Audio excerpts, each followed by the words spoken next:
नमः संस्कृता मित्रों,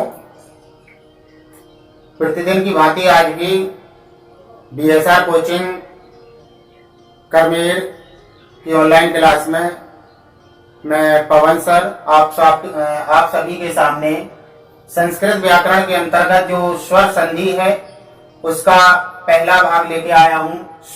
दीर्घ संधि, जो पहला प्रकार है दीर्घ संधि, उसे आप देखेंगे। आज मैंने जैसे आपको लिखवाते समय कहा था कि केवल सूत्र के आधार पर संधियां मैं आपको कंप्लीट कराऊंगा।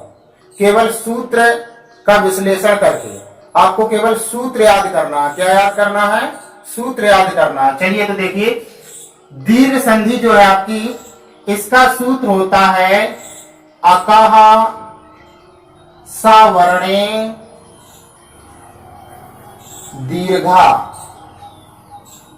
आपने संधियां तो पढ़ी हैं, याद भी होंगी, लेकिन तरीका देखिए आप केवल सूत्र से। ये तो बहुत छोटी संधि है, सभी को आती होगी, लेकिन फिर भी आप सूत्र के आधार पर कैसे विश्लेषण करेंगे वो जानना है आपको। ठीक है। अकः, अकः का मतलब है आपका अक प्रत्याहार। क्या है आपका? अक प्रत्याहार। क्लियर हो गया इतना? अक एक क्या है आप भी जानते हैं। अक क्या है? एक प्रत्याहार है जो कहां से है? माहेश्वर सूत्र में आपने पढ़े होंगे, 14 माहेश्वर सूत्र जो है।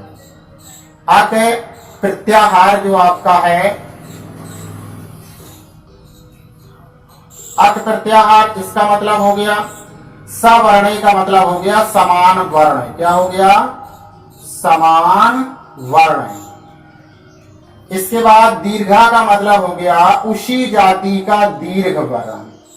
उसी जाति का दीर्घ वर्ण। अक जाति का, किस जाति का? अक जाति का दीर्घ वर्ण। थोड़ा सा विश्लेषण कर लें, यानी इसमें कह सकते हैं हम कि अक प्लस अक बराबर हो जाएगा आपका अक। क्या हो जाएगा? अक। लेकिन एक कंडीशन, कैसा होगा? अक दीर्घ होगा। कैसा होगा? दीर्घ। दीर्घ का मतलब बड़ा। क्लियर हो गया? अब देखिए, आप भी जानते हैं अक एक प्रत्याहार है, तो अक में कौन कौन से वर्ण आते हैं? अक में कौन कौन से वर्ण आते हैं? आप शुरुआत के दो सूत्र ले लीजिए। एक ले लीजिए आप आयोड़। क्या ले लीजिए? आयोड़। आपने देखा होगा आ ई उ ला, आयोड़। इसका सेकंड है री लरक। क्या है?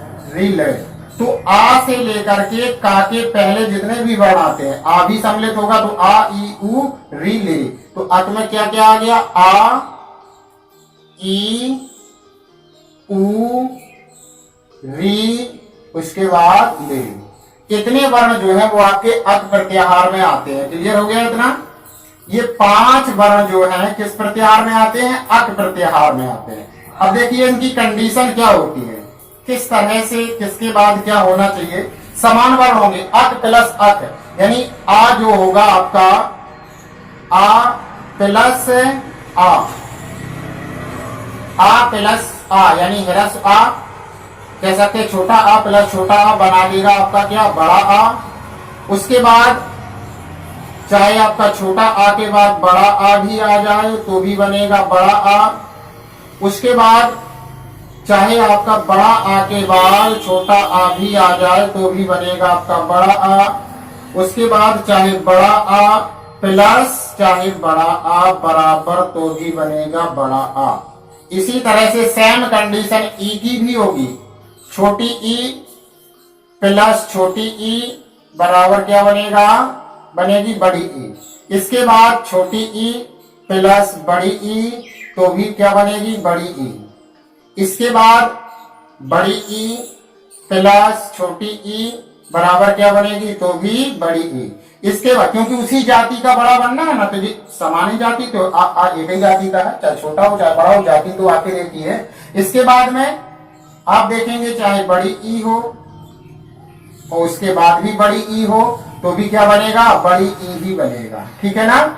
इसके बाद आपकी कंडीशन ऐसे ही छोटा ऊ के साथ होगी और ऐसे ही बड़ा ऊ के साथ भी होगी। कर लेना, कोई दिक्कत नहीं है। इसके बाद देखिए समस्या किसकी है? लिरी की। किसकी है समस्या? लिरी की। क्योंकि जो आपका लिर दिया गया है तो इसके लिए कंडीशन होती है। अच्छा, ये आप कर सकते हैं, यहां पर मैं होमवर्क दिए दे रहा हूं आपको। यहां पर करना आपका कि छोटा ऊ प्लस छोटा ऊ बराबर बड़ा ऊ। अब इसकी 3 कंडीशन आपको लिखना है, जैसे ये लिखी है अपनी कॉपी में। इसके बाद री प्लस वी बराबर बड़ा वी। ठीक है, अब ये जो कंडीशन तीन इसमें बची है, तो अपना घर पे लिखना। ठीक है। अच्छा, इसके बाद देखिए आपकी समस्या किसकी है? लिरी की। जो आपका लिर शब्द है उसके साथ क्या कंडीशन होगी वो आप देख लें। जैसे आपने देखा कि लिर अगर आ रहा है तो प्लस लिर आ रहा है तो इक्वल आपका बन जाएगा बड़ा लिरी होता ही नहीं, आपको भी पता है। तो क्या बनता है इसका? ऋषि वाला री ही बनता है। क्या बनता है? ऋषि वाला री ही बनेगा, वो भी कैसा? बड़ा। कैसा बनेगा? बड़ा। जैसे इसमें बड़ा बनता है ऐसे ही इसमें भी आपका क्या बनेगा? बड़ा बनेगा। क्या बनेगा? बड़ा बनेगा। इसके बाद बड़ा तो ये होता नहीं है, कंडीशन ये हो गई। इसके बाद ये कंडीशन ये भी आ जाएगी। इसके बाद ये कंडीशन तो ये भी बड़ा री बनेगा, यहाँ छोटा री है यहाँ बड़ा बन जाएगा। इसके बाद एक कंडीशन ये भी आती है आपकी, यहाँ पर बड़ा भी आएगा तो भी क्या बनेगा? यहाँ पर बड़ा भी बनेगा। इसके बाद एक कंडीशन ये भी होती है आपकी,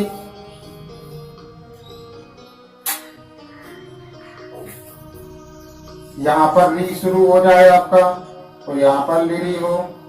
ठीक है ना, तो भी ली बनेगा बड़ा।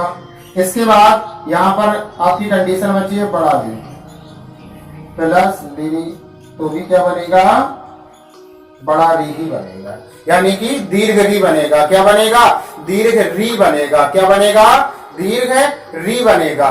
अच्छा, इसके लिए वार्तिक कार जो है, वार्तिक कार जैसे व्याकरणाचार्य है जो आपके पाणिनि, वार्तिक कार जो आपके कात्यायन जिनका दूसरा नाम है वररुचिक, तो उन्होंने लिरी के लिए एक वार्तिक लिखी, ऋतु वर्णयो री लिर वर्णयो। क्या है आपका?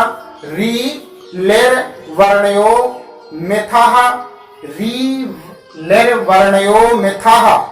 ठीक है। और सावर्ण्यम वाच्यम, सावर्ण्यम वाच्यम, जो री और लिरी वर्ण है इनको सावर्ण्यम मतलब कैसा समझना चाहिए? री, बड़ा री की तरह ही होता है। इस वजह से इसका हालांकि कोई उदाहरण एग्जाम्पल नहीं है आपका संधि में, व्याकरण में। चलिए ठीक है, इतना करने के बाद अब हम कुछ इसके उदाहरण देख लें। क्या कर लें?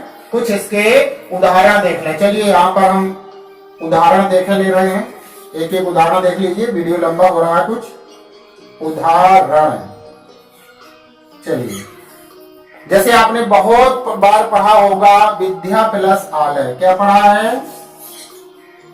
विद्या प्लस आलय, शिव प्लस आलय से बहुत से उदाहरण है।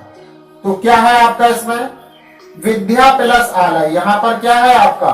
बड़ा आ प्लस बड़ा आ, तो आपका क्या बनना है? यहाँ पर बड़ा आ बनना है। क्या बनना है? बड़ा आ। चलिए इसको और अच्छे तरीके से समझ लें।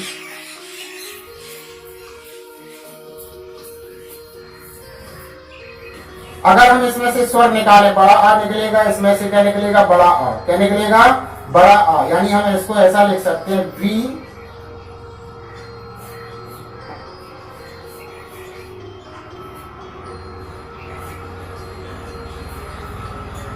प्लस आलय। ठीक है, तो इसका आ और इसका आ मिलकर के क्या बन जाएगा? बड़ा आ बन जाएगा। क्या बन जाएगा? बड़ा आ बन जाएगा। क्लियर हो गया इतना ना? तो अब जब बड़ा आ बन गया, ये दोनों आ मिलकर के बड़ा आ बन गया, तो अब इसका क्या हो जाएगा? ऐसे हो जाएगा ना, बी आधा या बड़ा हो गया और यहां से बचा ला। ठीक है ना? अब इसी को हम क्या लिख सकते हैं? ऐसे दा और या मिलकर के विद्या वाला दा बनता है, विद्यालय। क्लियर हो गया आपका? चलिए एक उदाहरण जैसे देख लीजिए, यहां पर देख लें कुछ। जैसे उदाहरण मैं आप यहां भी देख लें। जैसे लिखा है रवि प्लस इंद्र, क्या लिखा है? रवि प्लस इंद्र। तो बराबर में क्या होगा? रवि प्लस इंद्र बराबर में क्या होगा? तो देखिए रा, अब यहां पर वा है और यहां से ई स्वर निकल आया, प्लस ई और आधा ना उद्रा, ठीक है? या इसमें ऐसा कर लेना, संस्कृत है भैया तो संस्कृत की तरह देख लो, कोई दिक्कत नहीं है, ठीक है? चलिए रवि प्लस इंद्रा, क्या है आपका? रवि प्लस इंद्रा। तो राव ये हो गया, वाह ये हो गया और ई निकल आई इससे। अच्छा तो अब क्या होगा? ये वाली ई मिला करके क्या बना देगा? बड़ी ई। तो रा वाह ज्यों का त्यों रख दीजिए, वाह क्या रख दीजिए? ज्यों का त्यों रख दीजिए, ठीक है? क्या रख दीजिए? ज्यों का त्यों रख दीजिए। तो रा अब वाह ज्यों का त्यों रख दिया और उसके बाद में बड़ी ई बन गई ना, ये बड़ी ई आधा ना उद्रा, रविंद्र, क्या हो गया? रविंद्र हो गया, ठीक है? इसी तरह से आप देख सकते हैं, आपने बहुत बार उदाहरण पढ़ा होगा, ये भानु प्लस उदया, भानु प्लस उदया। ऐसी बात है कि यहाँ पर छोटा ऊ है, चलो सीधे देख लीजिए, छोटा ऊ प्लस छोटा ऊ इक्वल क्या बन जाएगा? बड़ा ऊ। तो क्या हो जाएगा इसका? भानु दया। क्लियर हो गया? इसके बाद एक री वाला भी उदाहरण देख लीजिए। जैसे आपने देखा होगा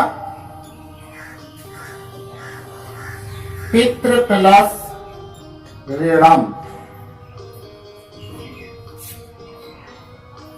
ठीक है? पितृ प्लस ऋणम, क्या लिखा हुआ? पितृ प्लस ऋणम, क्या लिखा? पितृ प्लस ऋणम। तो ये जो तामें रा होता है ऋषि वाला होता है, यानी ता और ये ऐसे मिला हुआ है। शांत रहो, बिल्कुल शोर नहीं करो, हमने कहा था ना। तो क्या है आपका? ता और ऋषि। तो ऋषि है ना यहाँ पर, तो छोटा ऋषि और छोटा ऋषि मिलकर के क्या बन जाएगा? बड़ा ऋषि बन जाएगा। क्या बन जाएगा? बड़ा ऋषि बन जाएगा। यानी कह सकते हैं यहाँ पर री प्लस री इक्वल दीर्घ री, ठीक है ना? तो इसका क्या हो जाएगा आपका? ऐसे ऐसे यहाँ पर डबल रा चढ़ा दीजिए, री चढ़ा दिए और पितृणम, ऋणम बचा है यहाँ पर ऋणम, ठीक है? और आपका लेर का कोई उदाहरण है नहीं आपका संस्कृत व्याकरण में, तो ध्यान रखिएगा। दूसरा, तीसरा और चौथा, और ये पहला उदाहरण है आपका, ठीक? तो कहने का तात्पर्य आज आपने जाना केवल और केवल सूत्र के आधार पर। किसके आधार पर? सूत्र के आधार पर। अतः सवर्णे दीर्घा, अतः सवर्णे दीर्घा। तो इसमें आप अक का मतलब हो गया अक प्रत्याहार, समान वर्ण, उसी जाति का दीर्घ। अक प्लस अक बराबर अक, यानी कि दीर्घ अक होगा। इसके बाद अक प्रत्याहार में कौन कौन से वर्ण आते हैं? आ, ई, उ, री। इसके बाद इनकी कंडीशन दे दी हमने, ये आप घर से कर लेना, लेकिन की कंडीशन बता दी मैंने। और इसके बाद में एक एक आपका उदाहरण हो गया। आज थोड़ा पहली संधि इस वजह से आपके सामने हैंड टू हैंड लिखा हूँ। उसके बाद कल से आपको छोटा वीडियो रहेगा थोड़ा सा, और उसमें क्या होगा कि लिखा होगा पहले से लिख लूंगा और उसके बाद में आपको केवल समझाना है, ठीक है ना? तो इसी के साथ मैं अपना वीडियो समाप्त करता हूँ। काफी बड़ा वीडियो हो गया। अगर थोड़ा सा भी पसंद आया हो तो मित्रों बस मैं यही कहना चाहूंगा कि आप वीडियो को लाइक, सब्सक्राइब और शेयर जरूर करें। जय हिंद।